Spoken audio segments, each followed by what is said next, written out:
Hello student, good evening all of you. तो आज हम क्लास 10th की मैथ स्टार्ट करने जा रहे हैं। जो लोग एनजीसी में ऑनलाइन नहीं पहुंच पा रहे हैं, ऑफलाइन नहीं पहुंच पा रहे हैं, उनके लिए हम ये ऑनलाइन क्लास शुरू करने जा रहे हैं। तो ये क्लास जो है वो आपकी रहने वाली है मिशन 100 में से 100, 100 आउट ऑफ 100 की क्लास जो रहने वाली है आपकी। आपको रेगुलर क्लासें लगानी है क्योंकि हमें चाहिए मैथ में 100 में से 100। तो मैथ में 100 में से 100 लाने के लिए सबसे ज़रूरी बात है डिसिप्लिन। और डिसिप्लिन में पहली बात है क्लास के लिए माने हम कि क्लास के लिए डिसिप्लिन क्या होगा, तो वो ये रहने वाला है कि आप क्लास रेगुलर लगाइए। क्लास आपको रेगुलर लगानी है। जो क्वेश्चन आपको यहाँ करवाए जाएंगे उनको भी आपको रोज़ाना लगाना है, और उनमें कोई भी डाउट हो तो वो आपको कमेंट करके बताना है। तो आपका जो कमेंट में जो डाउट होगा वो डाउट मेरे द्वारा सॉल्व किया जाएगा अगले दिन, ठीक है। तो बेटा आज हम क्लास 10th है उसकी मैथ की क्लास है। इसका आपका पहला चैप्टर जो है वो रहने वाला है वास्तविक संख्याएं। क्या रहने वाला है? वास्तविक संख्याएं। क्या रहने वाला है? वास्तविक संख्याएं। वास्तविक संख्या क्या होती है? वास्तविक संख्या हम किसे बोलते हैं? इसको इंग्लिश में हम बोलते हैं रियल नंबर। क्या बोलते हैं? Real number. वास्तविक संख्या क्या होती है? आपने परिमेय संख्या पढ़ी है 9th क्लास में।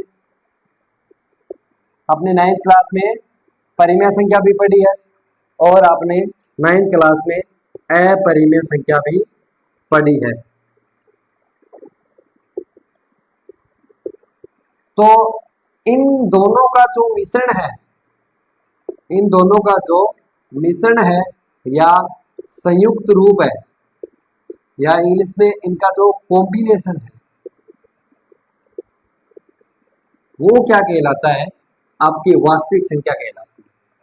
परिमेय संख्या और अपरिमेय संख्या का जो संयुक्त रूप है, यानी इन दोनों का जो ग्रुप है, उस ग्रुप को हम क्या बोलेंगे? वास्तविक संख्या बोलेंगे, या रियल नंबर इंग्लिश में इसको बोलेंगे, ठीक है। तो अब थोड़ा सा मैं इस पर चर्चा करता हूँ, परिमेय संख्या और अपरिमेय संख्या पर। भी आप भूल गए होंगे, 9th क्लास में आपने पढ़ा था, थोड़ा बहुत आप भूल भी सकते हो, तो थोड़ा सा मैं आपको इसका रिवाइज करवा देता हूँ। तो परिमेय संख्या हमने किसको बोली थी बेटा? वह संख्या जिसको हम P बटा Q रूप में लिख सकते हैं। वह संख्या जिसको हम P बटे Q के रूप में लिख सकते हैं क्या कहलाती है? परिमेय संख्या कहलाती है। यहाँ आपके P और Q दोनों क्या थे? पूर्णांक थे। क्या थे? दोनों पूर्णांक थे, जिसको इंग्लिश में हम बोलते हैं इंटीजर। क्या बोलते हैं? इंटीजर्स। यानी P और Q आपके क्या होने चाहिए? पूर्णांक या इंटीजर्स होने चाहिए। और Q is not equal to 0, यानी Q का मान जो है वो 0 नहीं होना चाहिए। Q का मान जो है वो 0 नहीं होना चाहिए, यानी ये कंडीशन नहीं आ सकती। हम बोले 3/0, क्या ये परिमेय संख्या हो सकती है? बिल्कुल ये परिमेय संख्या नहीं हो सकती, क्योंकि यहाँ Q की जगह 0 ने ले ली है, और Q कभी 0 नहीं हो सकता। तो ये आपकी परिमेय संख्या है कि जिस संख्या को हम P बटे Q के रूप में लिख सकते हैं, और जहां P और Q दोनों पूर्णांक हो और Q बराबर 0 कभी नहीं होना चाहिए। ये चीज आप 8th क्लास से पढ़ते आ रहे हो बेटा।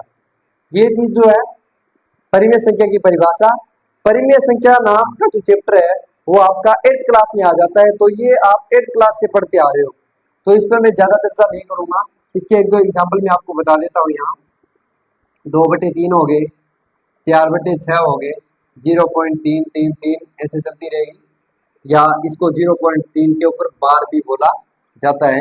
ये चीजें परिमेय संख्या हो सकती है, ये आपकी परिमेय संख्या नहीं होगी, ये आपको ध्यान रखना।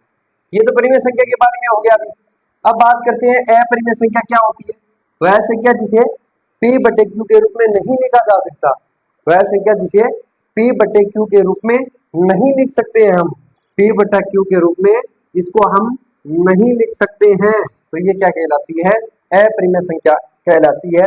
एग्जाम्पल की बात करूं तो इसका एग्जाम्पल हो जाएगा √3 हो जाएगा, √6 हो जाएगा और 0.397654 ऐसे चलती जाएगी। कोई संख्या रिपीट नहीं हो रही है, कोई संख्या यहाँ रिपीट नहीं हो रही है और ये संख्या रुकी हुई नहीं है, ये चलती ही जा रही है, ये संख्या चलती ही जा रही है। यानी इसका जो प्रसार है वो क्या है, अशांत प्रसार है। क्या है, अशांत। तो अशांत प्रसार वाली जो संख्या है वो क्या होती है, अपरिमेय संख्या। लेकिन इसमें रिपीट नहीं होना चाहिए कोई चीज भी। अशांत संख्या क्या होती है, अपरिमेय संख्या होती है। इसमें कोई रिपीट भी नहीं हो रहा, यहाँ रिपीट हो रहा था 0.333333, तो उसको हमने परिमेय संख्या बोल दिया क्योंकि वो चीज वहां रिपीट हो रही थी और यहाँ ये रिपीट नहीं हो रही।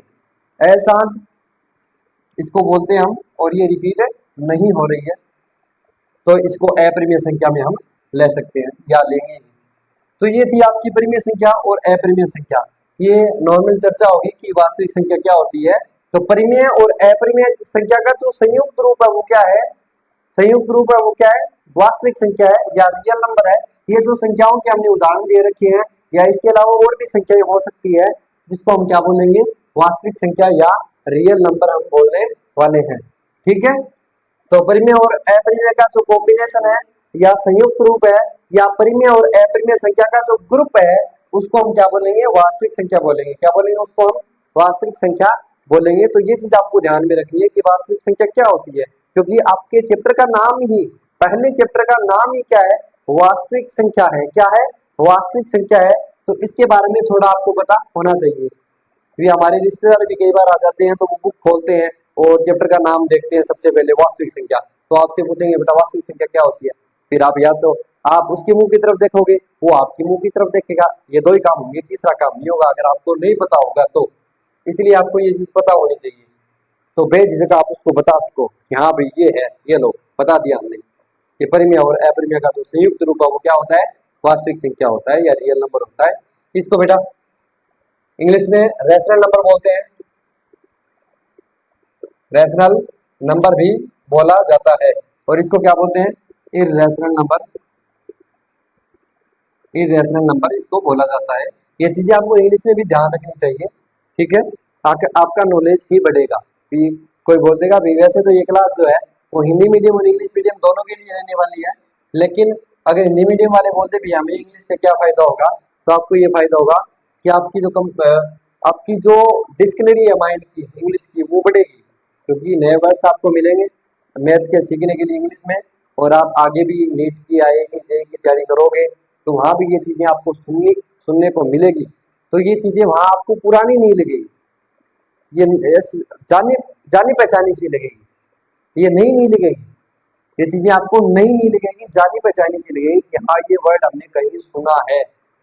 तो बेटा ज़्यादा टाइम वेस्ट ना करते हुए हम चलते हैं आपकी जो एक्सरसाइज है 1.1, या जिसको हिंदी में बोला जाता है प्रश्नावली 1.2। क्या बोला जाता है, प्रश्नावली 1.2, जिसको बोला जाता है बोला जाता है क्या है ही आपकी प्रश्नावली 1.1। तो इसको जो पहले सवाल है वो हम करने जा रहे हैं यहाँ।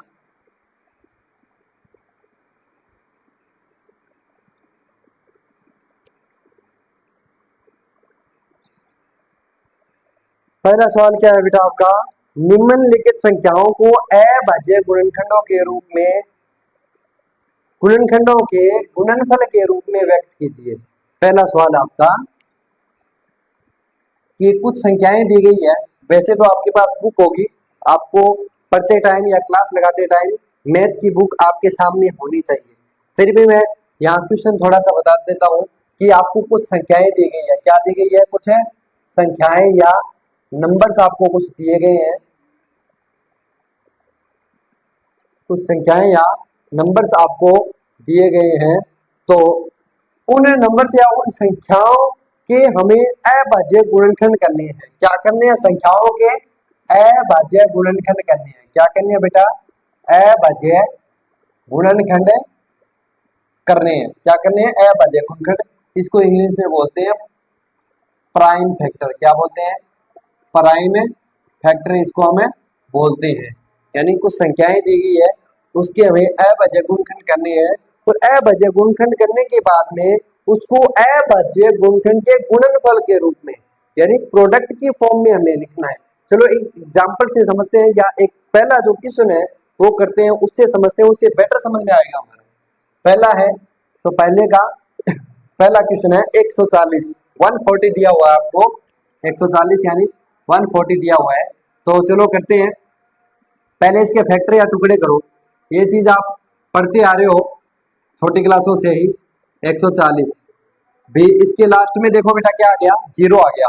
तो ये चीज ध्यान रखना। मैं साथ साथ में विभाज्यता के नियम या डिविजिबिलिटी रूल भी आपको बताता जाऊंगा। तो यहाँ अगर किसी संख्या के लास्ट में, किसी भी संख्या के लास्ट में या किसी भी संख्या का इकाई अंक या किसी भी संख्या का यूनिट डिजिट क्या हो, 0 हो, 2 हो, 4 हो, 6 हो, 8 हो, यानी लास्ट में क्या है, 0 आए, 2 आए, 4 आए, 6 आए या 8 आए, ये चीजें आए तो उस संख्या में 2 का भाग जाएगा, उस संख्या में 2 का भाग जाएगा। ये चीज आपको ध्यान रखिए।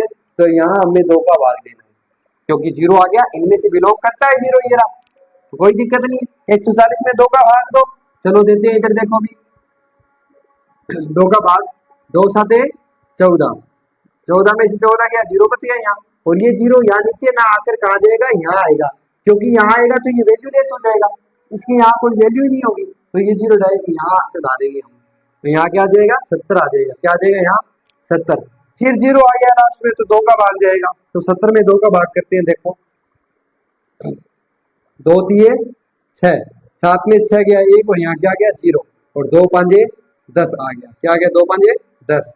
अब यहाँ लिख दो भी 35। क्या लिख दो, यहाँ 35 लिख देते हैं। अब बताइए आगे क्या होगा। अब भी देखो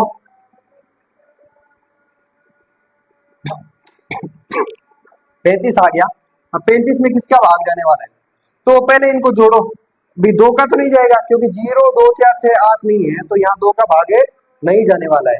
तो हम क्या करेंगे, यहाँ देखो इनके अंकों को जोड़ेंगे, इस संख्या के अंकों का जोड़ करेंगे या इसमें जो डिजिट है उनका हम सम करने वाले हैं, यहाँ उनको जोड़ने वाले हैं। तो क्या आएगा, 3 और 5 8 आ जाएगा। क्या 8 3 के पहाड़े में आता है, क्या 8 3 का मल्टीपल है, क्या नहीं है। तो मतलब है यहाँ 3 का भाग इस संख्या में नहीं जाएगा, मतलब इनका जोड़ या इनका जो सम है वो अगर 3 के पहाड़े में आए, 3 के पहाड़े में आए, इनका सम जो है वो क्या है, 3 के पहाड़े में आए, तो हम बोल देंगे कि ये जो संख्या है वो 3 से विभाजित है या इसमें 3 का भाग जाएगा। फिलहाल इसमें 3 का भाग नहीं जाएगा क्योंकि इन दोनों के अंकों का योग क्या रहा है बेटा, 8 आ रहा है। तो अब देखो 4 नहीं ले सकते हम, क्यों, क्योंकि 4 अभाज्य या प्राइम नंबर नहीं है, 4 अभाज्य या प्राइम नंबर नहीं है, हमें प्राइम फैक्टर या अभाज्य गुणनखंड करने हैं इधर। तो यहाँ अभाज्य संख्याएं या प्राइम नंबर ही आनी चाहिए। अब अभाज्य या प्राइम नंबर क्या होती है, इसमें भी दिक्कत हो सकती है ना हमारे। तो अभाज्य या प्राइम नंबर देखो क्या होती है, थोड़ी सी मैं बता देता हूँ आपको, वैसे बचपन में पढ़ लिया होगा आपने। बताइए भी आप कमेंट में अभाज्य या प्राइम नंबर क्या होती है, आप लोग भी बताओ कि अभाज्य या प्राइम नंबर क्या होती है। देखें तो सही कितने बच्चों को पता है कि अभाज्य या प्राइम नंबर क्या होती है। तो देखो बेटा क्या होती है, मेरी चीटिंग करके मत देना आंसर यहाँ। तो देखो इधर अभाज्य या प्राइम नंबर वह संख्या जिसके 2 से ज्यादा गुणनखंड न हो, 2 से ज्यादा गुणनखंड ना हो, या ऐसा भी बोल सकते हैं जैसे बचपन में हमने परिभाषा याद की है कि वह संख्या जिसमें खुद के अलावा किसी और का भाग न जाए। भी एक का भाग तो सब में ही जाता है, उसको छोड़ दो आप, एक का भाग तो सब में ही जाता है, उसको छोड़ दो। वह संख्या जिसमें खुद के अलावा किसी और का भाग न जाए, या ऐसा बोल सकते हैं कि इसके 2 ही गुणनखंड होंगे, केवल 2 ही गुणनखंड होंगे, केवल 2 ही फैक्टर हो सकते हैं। एक तो वो खुद, जैसे 19 है, 19 एक अभाज्य संख्या है, इसका खुद का या तो 19 एक फैक्टर हो सकता है या 1 हो सकता है इसका फैक्टर, यानी इसके फैक्टर जो है वो क्या हो सकते हैं, सिर्फ 2 ही हो सकते हैं, 2 से ज्यादा इसके फैक्टर या गुणनखंड नहीं हो सकते। लेकिन आप वो वाली बात याद रखो कि जिसमें खुद के अलावा किसी और का भाग न जाए, खुद के अलावा किसी और का भाग न जाए, वो क्या होती है, अभाज्य या प्राइम नंबर होती है। ठीक है, तो यहाँ आ जाओ। अब चार क्या है, चार में तो दो का भी भाग जाता है, चार का भी भाग जाता है, एक का भी भाग जाता है, यानी खुद के अलावा किसी और का भी भाग जा रहा है, दो का जा रहा है इसमें, तो इसलिए ये क्या है, भाज्य संख्या है, इसको नहीं लेंगे। पांच की बात करते हैं, पांच सही है, पांच अभाज्य या प्राइम नंबर है।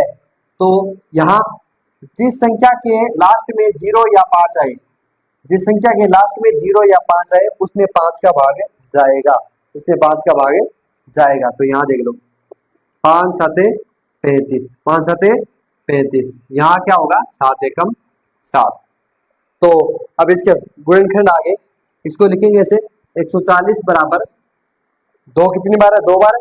गुणनफल में लिखेंगे, प्रोडक्ट में लिखेंगे, गुणा करके लिखेंगे, गुणा की फॉर्म में, गुणनफल के रूप में व्यक्त करना है, गुणा, गुणनफल नहीं निकालना, गुणनफल के रूप में व्यक्त करना है। तो गुणा 5 गुणा 7, ये लो कर दिया। अब ये दो सेम है, दो बार है, इसको 2 की घात 2 लिख सकते हैं, 2 की पावर 2 इसको लिखा जा सकता है, 2 की पावर 2 या 2 की घात 2 बोलते हैं, इसको लिखा जा सकता है। 5 एक बार है, 7 भी एक बार है। 140 बराबर 2 की घात 2 गुणा 5 गुणा 7, 2 की पावर 2 इंटू 5 इंटू 7, इसको इस प्रकार बोला जा सकता है। ये लो भी, ये आपका पहला क्वेश्चन कंप्लीट हो गया है। तो यहाँ देखिए, आपको डाउट है या कोई दिक्कत आई है, समझ में नहीं आया, तो आप कमेंट यहाँ कर सकते हो, ये चीज़ आपको दोबारा बताई जाएगी।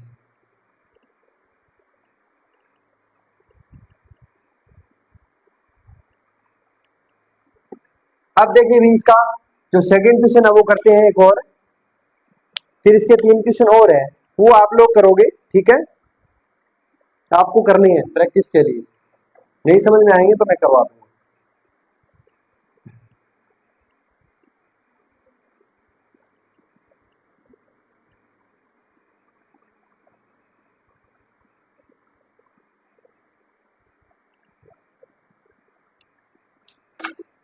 दूसरा क्वेश्चन है 156, क्या है भी दूसरा क्वेश्चन आपका है 156। तो देखते हैं, इसके टुकड़े करते हैं। अब तो आपको समझ में आ गया होगा लगभग कि करना क्या है। 6 आया लास्ट में तो 2 का भाग देंगे, तो 156 में 2 का भाग दो,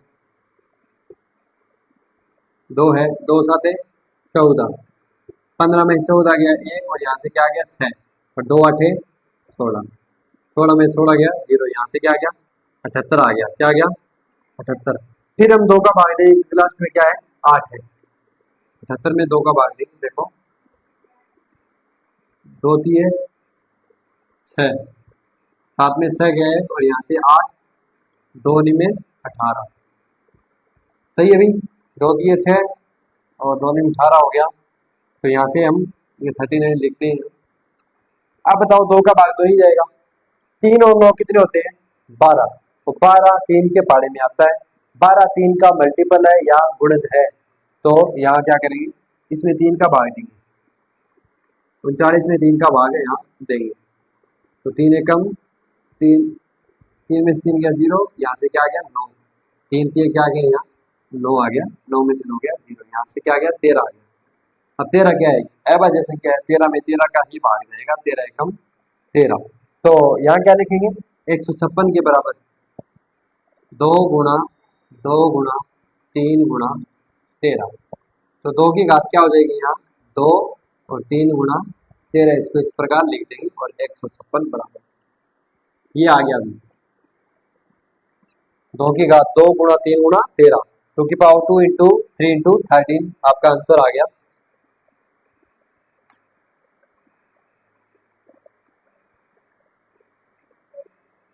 ठीक है भाई, अब 2 क्वेश्चन तो हो गए, अब करते हैं हम इसका तीसरा क्वेश्चन करते हैं। तीसरा क्वेश्चन देखो क्या कह रहा है, तो क्या दे रखा है,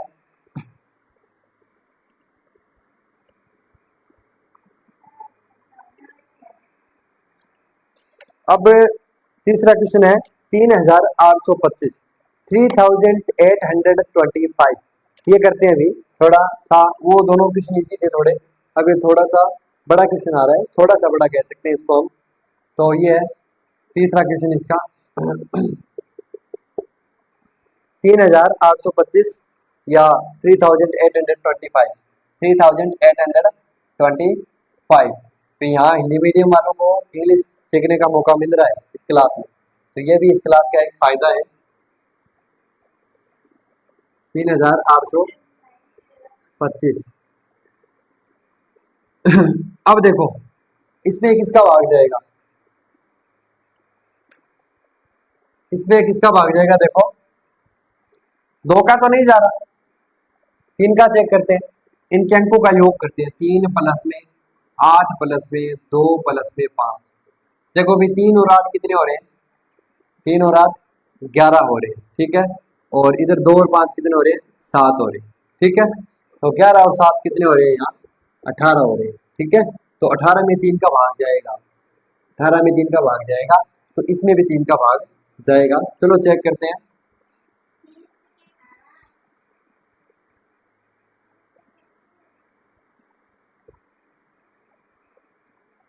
3 एकम 3, 3 में 3 गया 0, और यहाँ से 8, क्या आएगा, 3 दुए 6 आ गया, ठीक है। 3 दुए 6, 8 में 6 गए 2, और यहाँ से क्या उतारेंगे 2, तो 3 साते 21, 22 में से 21 गया 1, और यहाँ से क्या आ गया 5, और यहाँ से क्या आएगा 3 5 15, क्या आएगा 3 5 15, 15 में से 15 गए 0, यहाँ से आ गया 1275 आ गया, 1275 आपका आंसर यहाँ से आ गया। अब देखो यहाँ फिर देखते हैं 3 का भाग जा रहा है क्या, 1 और 2 3, 3 और 7 10, 10 और 5 15, 4 है 3 का भाग फिर से, तो देते हैं। देखो 1275, इसमें फिर से 3 का भाग हम देने वाले हैं। देखो 3 चौके 12, 12 में से 12 गए 0, यहाँ से क्या आ गया 7, 3 दुए 6, 7 में 6 गया 1, और यहाँ से क्या आ गया 5, 3 5 15, क्या आ गया 425 आ गया, 425 आपका आंसर यहाँ आ गया। अब देखो फिर देखो 4 और 2 6, 6 और 5 11, अब नहीं जा रहा। अब आप देखो 4 का तो देना ही नहीं, फिर लास्ट में 5 आ रहा है, तो 5 का भाग इसमें जाएगा। तो देखो 4225 में क्या करेंगे, सॉरी 425 में क्या करेंगे, 5 का भाग देंगे, 5 8 40, 42 में 40 गया, 42 में से 40 गया 2 बच गया, और यहाँ से क्या आ गया 5 आ गया, तो फिर 5 5 25, 25 में से 25 गया 0, क्या आ गया यहाँ 5 का भाग देते हैं 85, क्या गया 85। अब क्या करेंगे, फिर 5 का भाग देंगे, क्योंकि 5 आ रहा है लास्ट में, तो 85 में देखो 5 का भाग दे रहे हैं यहाँ, 5 एकम 5, 8 में से 5 गए 3, और यहाँ से 5, और 5 7 35, 35 में से 35 गए 0, यहाँ से क्या आ रहा है 17 आ रहा है, क्या आ रहा है 17। फिर 17 एक अवजय संख्या है, आपको पता है, तो 17 में 17 का ही भाग जाने वाला है, तो 17 एकम 17। तो आप लिख देंगे यहाँ 3825 के बराबर में हम लिख देंगे 3 गुणा 3 गुणा 5 गुणा 5 गुणा 17, ये चीज लिख देंगे। तो अब इसको क्या लिख देंगे, 3 की घात 2, 3 का स्क्वायर लिख देंगे, 2 बार है तो इसको 3 का स्क्वायर, और ये 5 भी 2 बार है, तो 5 का स्क्वायर गुणा में क्या आएगा 17, 3825 बराबर क्या आ गया 3 का स्क्वायर गुणा 5 का स्क्वायर गुणा 17, यानी 3 की स्क्वायर इंटू 5 की स्क्वायर इंटू 17, ये चीज आ गई। ये लो, अब